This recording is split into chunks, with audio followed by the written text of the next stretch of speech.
네, 오늘 골로새서 말씀을 가지고 모든 이름 위에 뛰어난 이름 예수라는 제목으로 여러분들과 함께 하나님의 말씀의 은혜를 나누고자 합니다. 여러분, 믿음의 조상 아브라함은 우리가 너무나 잘 알고 있는 인물입니다. 그런데 여러분, 아브라함이 처음부터 믿음이 대단한 사람이었을까요? 누구나 교회 처음 나오면 바로 믿음을 얻는 것은 아니죠. 과정과 시간들이 있는데, 여러분, 우리가 알고 있는 창세기 12장 1절은 이제 하나님께서 아브라함이라는 민족을 세우시겠다라는 부름의 말씀으로 굉장히 유명한 말씀입니다. 근데 여러분, 창세기 12장 1절 말씀에 아브라함을 부르기 전에 사실 이건 두 번째 부름이고, 아브라함을 첫 번째 불렀던 부름이 바로 갈대아 우르에 있을 때 불렀던 부름입니다. 하나님께서 그 아브라함을 부르셨고, 아브라함이 자기 아버지에게 이야기했고, 아버지 데라를 따라서 이 아버지가 이끄는 걸 따라서 하란까지 오게 되어진 겁니다. 그런데 창세기 11장 32절 말씀에 가서 보면 여러분, 데라가 죽게 되어지죠. 아마도 아브라함은 이제 계속해서 하나님 말씀하신 것을 따라서 가야 할지 아니면 다시 갈대아 우르로 돌아가야 될지 선택의 기로에 놓였던 것으로 보여집니다. 그럴 때 하나님께서 창세기 12장 1절 말씀을 아브라함에게 하란에서 두 번째로 주신 것이죠. 여호와께서 아브라함에게 이르시되 너는 너의 고향과 친척과 아버지의 집을 떠나 내가 내게 보여줄 땅으로 가라.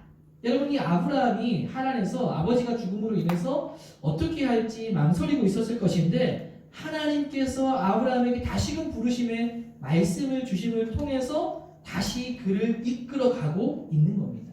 그래서 여러분, 이 장면을 묵상하고 또 이 말씀을 잘 묵상해서 박영선이라는 목사님께서 쓰신 유명한 책 제목이 있는데, 그 책 제목이 바로 하나님의 열심이라는 책입니다. 여러분, 하나님께서 아브라함이 주도적으로 믿음의 걸음을 간 것이 아니라 하나님이 자신의 열심으로 아브라함을 주도적으로 이끌고 가셨다라고 말씀하고 있는 것이죠. 여러분, 아브라함이 그렇게 하나님의 주도적인 열심으로 인해서 하나님의 말씀을 따라서 가게 된 겁니다. 근데 막상 따라서 이제 갈대아 우르를 지나 하란을 지나 하나님이 말씀하신 땅으로 왔지만 정착한다는 게 여러분 쉽지 않았습니다. 그래서 아브라함이 정말 믿음이 큰 사람이라고 생각하고 있지만, 사실 보면은 위기를 모면하기 위해서 아내를 누이라고 거짓말하기도 하죠. 그렇게 부족한 모습을 보여준 것이 바로 아브라함입니다. 그럼에도 불구하고 여러분, 이 아브라함이 믿음의 조상으로 불릴 수 있었던 위대한 사건이 있었습니다. 그것은 도저히 불가능할 것 같았던 노년의 나이에 이 아브라함과 사라 사이에 아들이 생길 것이다 라고 약속해 주셨고, 그 일들이 이루어지는 일들이었다는 것이죠. 여러분, 아브라함이 100세, 사라가 90세가 되었을 때 여러분, 기적처럼 아들을 가지게 됩니다. 여러분, 당시 고대 사회에 있어서 여러분, 아들을 가진다는 것은 특별한 의미가 있습니다. 그 아이가 바로 누구이죠? 이삭입니다. 그런데 그렇게 어렵게 얻은 아들, 과연 될까? 이런 상황에 있던 아들을 하나님께서 허락해 주셨는데, 하나님은 뭐라고 명령하는가 하면 그 아들을 제물로 바치라 라고 이야기하는 거예요. 여러분, 그런 말을 들을 때 어떤 마음이 들까요? 아니, 그렇게 어렵게 아들을 허락해 주셨음에도 불구하고 이제 와서 아들을 바치라니, 아들을 죽이라니, 아들을 제물로 삼으라니, 하나님 그러려면 뭐하러 아들을 주신 겁니까? 라고 하지 않았을까요? 여러분, 당시 고대 근동에는 다양한 신들이 있었는데, 실제로 그 당시에 고대 사회의 그 근동 지역에 아들을, 자식을 제물로 바치는 신들이 있었습니다. 그런 명령을 이제 아브라함이 받아들일 때 그것이 그냥 하나님이 그냥 우스갯소리로 하는 것이 아니라는 것을 알았고, 아브라함은 그럼에도 불구하고 말씀해 보면 하나님의 말씀에 순종하죠. 아들을 제물로 바치기 위해서 모리아산으로 향하게 됩니다. 그리고 실제로 아들을 죽이려고 하죠. 그때 하늘에서 음성이 들립니다. 아브라함아! 아브라함아! 그 아이에게 손대지 말아라. 네가 너의 하나뿐인 아들, 외아들도 나에게 아끼지 아니하니 내가 하나님을 경외하는 줄을 알았다. 여러분, 하나님께서 이렇게 하실 거면서 왜 이런 지시를 내린 것일까요? 창세기 22장 1절 말씀에 보면 아브라함을 시험하시려고 그를 불렀다, 그런 일들을 계획했다라고 말씀합니다. 여러분, 아브라함이 그러한 순종을 하지 못할 것이라고 하나님이 생각해서 그런 시험을 하신 것일까요? 여러분, 그런 것은 아닙니다. 하나님은 시간을 초월하시는 분이시죠. 즉 그 말은 하나님은 아브라함의 순종을 알고 계시다라는 겁니다. 여러분 이것은 누구를 위한 것입니까? 아브라함을 위한 것입니다. 아브라함은 여러분 자신이 직접 이 일을 아들을 드리는 순종을 하기까지는 자기가 아들을 바치는 순종을 할 줄을 몰랐습니다. 그는 행함을 통해서 하나님이 어떤 분인지를 생생하게 알게 되는 겁니다. 그는 행함을 통해서 믿음을 증명한 것이고 자신 스스로도 내가 이런 순종을 할 수 있다는 것을 경험적으로 알게 된 것이죠. 여러분 믿음이라는 건요 관념적인 게 아닙니다. 믿음이라는 것은 단순히 내가 믿구나 이렇게 있구나 하나님은 이런 분이구나라는 것을 아는 것으로 그치면 하나님은 그냥 관념적인 하나님이 됩니다. 그러나 그런 관념적인 하나님이 아니라 말씀을 듣고 행하면 여러분 그때에서야 비로소 믿음이 무엇인지를 우리가 알게 된다는 것이죠. 아브라함을 위해서 하나님은 이 일들을 행하셨다라는 겁니다. 그런데 단순히 그 아브라함을 알게 하기 위해서만 여러분 이 시험을 하신 것일까요? 그런 것은 아닙니다. 여러분 이스라엘이 시작인 이 아브라함이 아들을 바치는 이 행동은 앞으로 하나님께서 행할 것을 미리 보여주시는 예표라는 거예요. 바로 무엇입니까? 예수 그리스도를 상징하고 있는 겁니다. 하나님께서 아브라함처럼 아들을 제물로 드리는 것, 이 일들을 앞으로 행하실 것을 미리 예표적으로 보여준 것입니다. 지금은 아브라함이 아들을 바쳤을 때 하나님이 멈춰라 라고 말씀하셨지만 하나님께서 아들을 바칠 때 하나님께서 아들을 보내셔서 그 아들을 제물로 드릴 때에는 멈추지 않습니다. 아무런 죄도 없으신 하나님의 아들 완전하신 분이었지만 하나님께서 그 일들을 행하셨다는 것이죠. 그의 아들인 예수님도 그 뜻에 순종하며 올 인류에 위한 죽음을 맞이하게 된 것입니다. 여러분 예수님의 그런 죽음은 바로 우리를 위한 것이었죠. 여러분 그분의 죽음은 단순한 죽음의 그 이상의 의미를 가진 겁니다. 성경에서 많이 말하는 것 중에 하나가 바로 대표성의 원리인데 한 사람이 범죄함으로 모든 사람이 죄인이 되었지만 한 사람이 순종함으로 모든 사람이 의인이 되는 겁니다.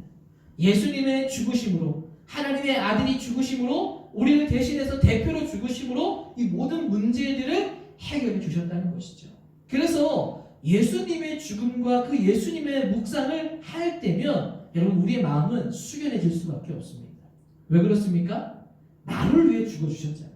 우리를 위해 죽어주신 그 죽음을 묵상하는데 어떻게 그 말씀을 묵상하면서 희희낙낙거리고 농담처럼 받아들일 수 있겠습니까? 아주 숙연해지는 마음이 드는 것이죠. 여러분 레위기를 한번 생각해 보십시오. 레위기에는 뭐가 나타나죠? 제사가 나타납니다. 여러분 제사는 양을 잡아서 죽이는 것이죠. 여러분 그 양을 잡아 죽이기 전에 어떻게 합니까? 그 양에게 손을 얹어서 안수합니다. 그 안수할 때 의미는 내 죄가 전가된다는 의미입니다. 두 손을 얹으면 이 양과 내가 동일하다는 의미를 가지고 있습니다.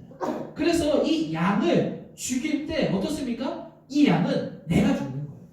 내가 손을 얹는 의식을 통해서 이 양이 죽을 때 내가 죽는 건데 대신 죽고 있구나라는 것을 여러분 보게 되는 겁니다. 여러분들이 레위기 말씀을 들을 때도 배웠겠지만 여러분 이 양을 죽이는 사람이 누구일까요?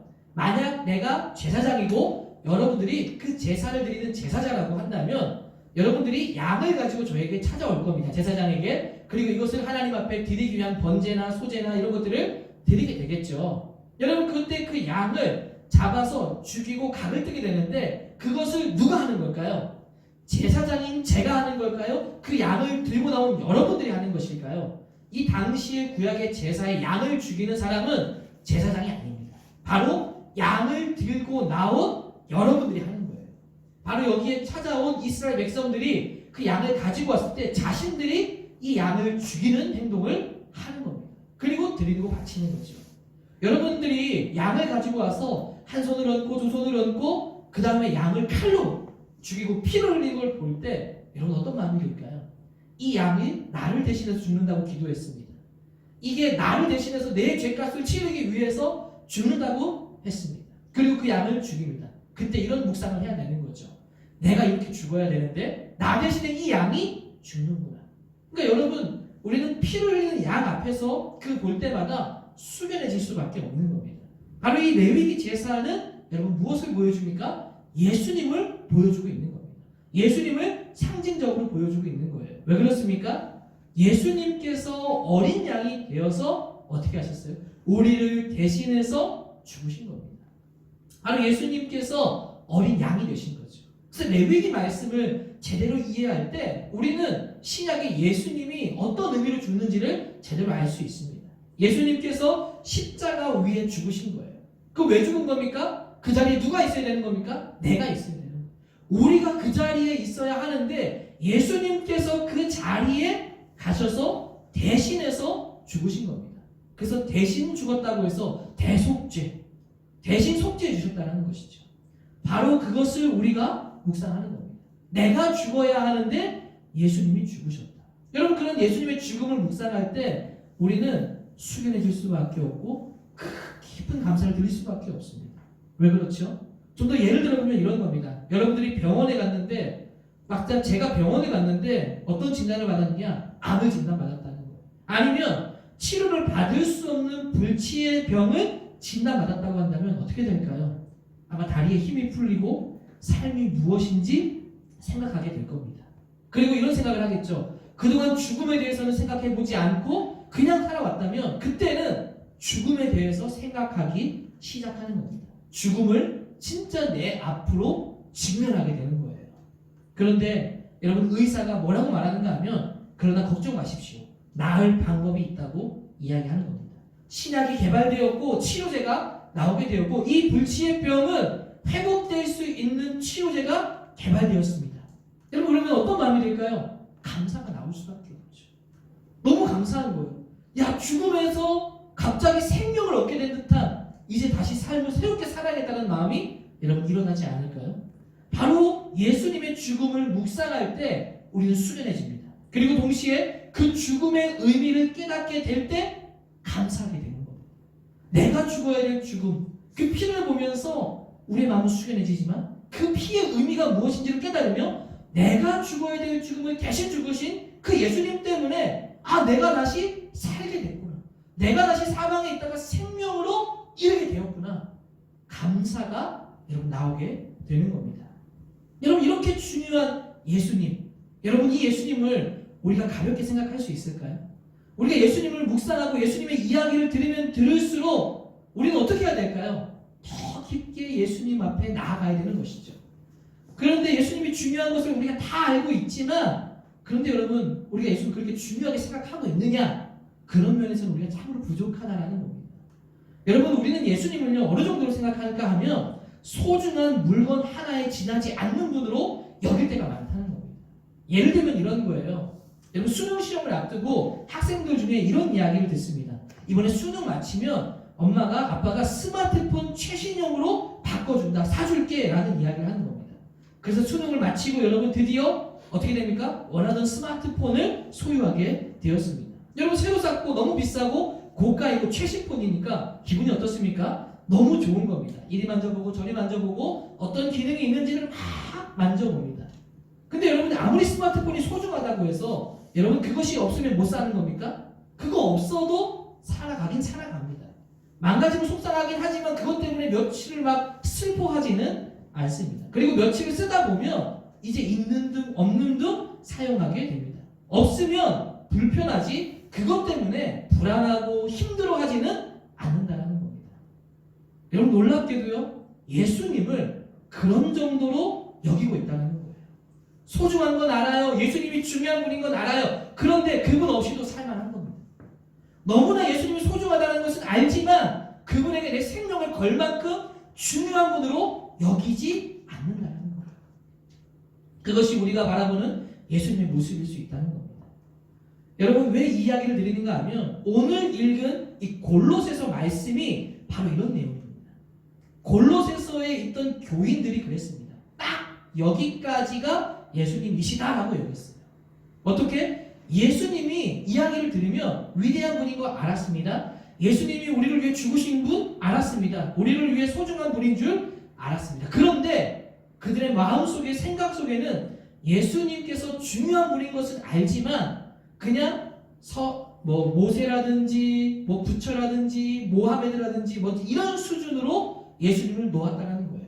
심지어 성경에 찾아보면 천사 같은 존재들이 나타나기도 하는데 이 골로새서에 그런 이단들이 있었던 것으로 보는데 천사 정도 영적인 존재와 예수님이 그 위에 계신 분이 아니라 그냥 영적인 존재와 같은 분으로 여겼다는 거예요.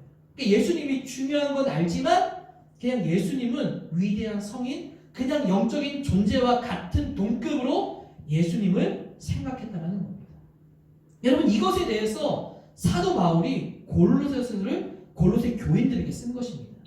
예수님이 천사와 같은 분이 아니다. 그 위대한 성인들 중에 한 분이 예수님이 아니다라는 거예요. 그 예수님은 누구시냐? 우리의 삶의 유일하신 분이시다. 우리의 삶의 유일한 구세주이시다. 오직 그분만이 구원자이시다라는 것을 말해주고 있는 겁니다. 그래서 골로새서의 말씀의 핵심은 바로 이런 겁니다. 예수님이 그냥 중요한 분이 아니라 그분의 삶의 중심으로 돌려놓으려고 기록한 서신이 골로새서라는 거예요.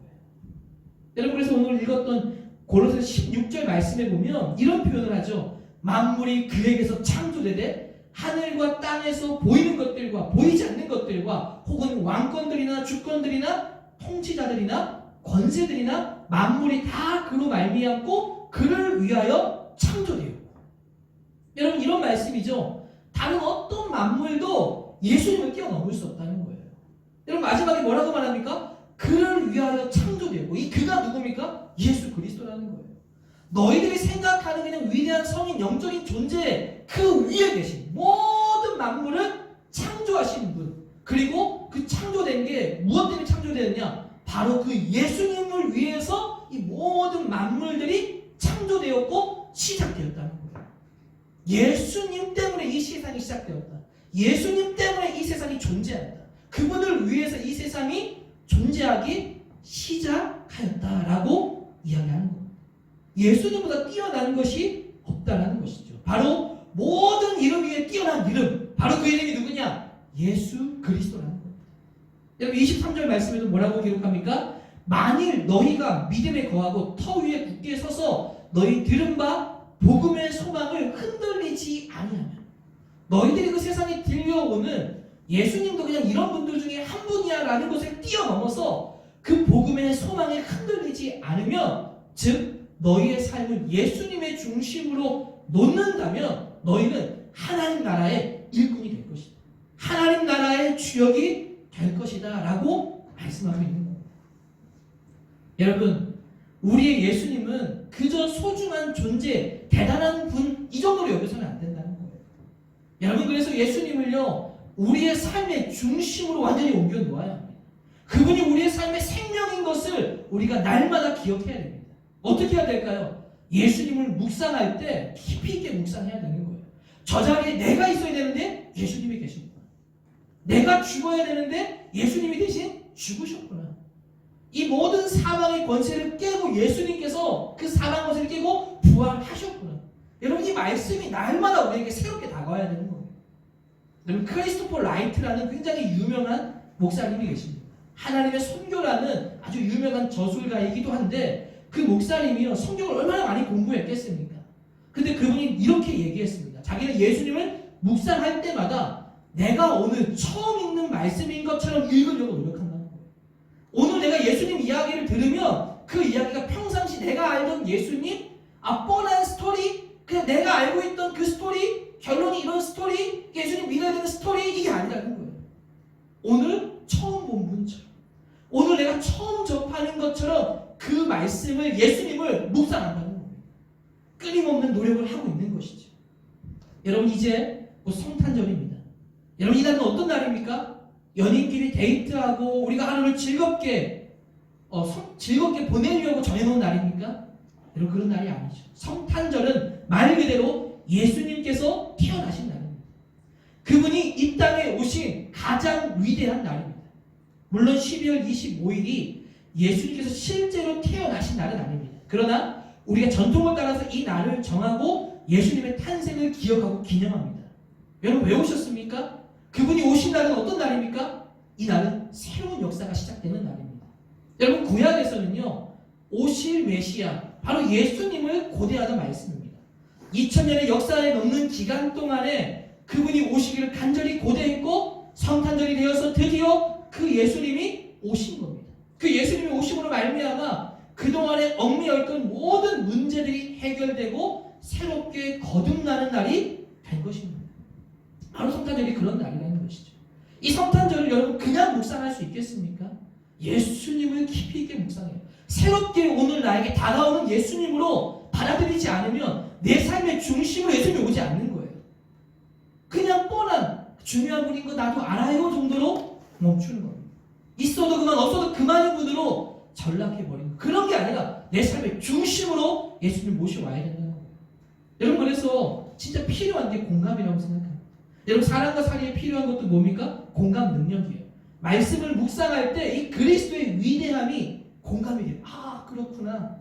여러분 최근에 코로나 뉴스를 보면서 제가 속상한 기사 몇 개를 보았습니다. 한 기사와 두 기사 중에 하나는 한 산모가 고열이 났는데 응급실에 들어가지 못했다는 거예요. 3시간을 헤매이다가 아이가 뱃속에서 폐혈증으로 숨지고 말았다는 거예요. 또 하나는 아빠가 확진자가 되었는데 격리가 되어져 있는데 10개월 된 아기가 큰 화상을 입었습니다. 사진을 봤더니 너무나 심한 화상이에요. 근데 아무런 병원에서도 진료를 해주지 않았다는 거예요. 여러분 이야기를 들으면 어떻습니까? 가슴이 아프지 않나요? 속상하고 안타까운 마음이 들지 않나요? 이러한 공감되는 마음이 우리 마음속에 있어야 되지 않을까요? 우리 예수님의 이야기도 마찬가지입니다. 십자가의 죽음이 새롭게 들리기를 원합니다. 그 안에 은혜가 발견되는 공감이 있기를 원합니다. 이번 성탄을 보내면서 여러분 예수님을 묵상하는 한 주가 되기를 소망합니다.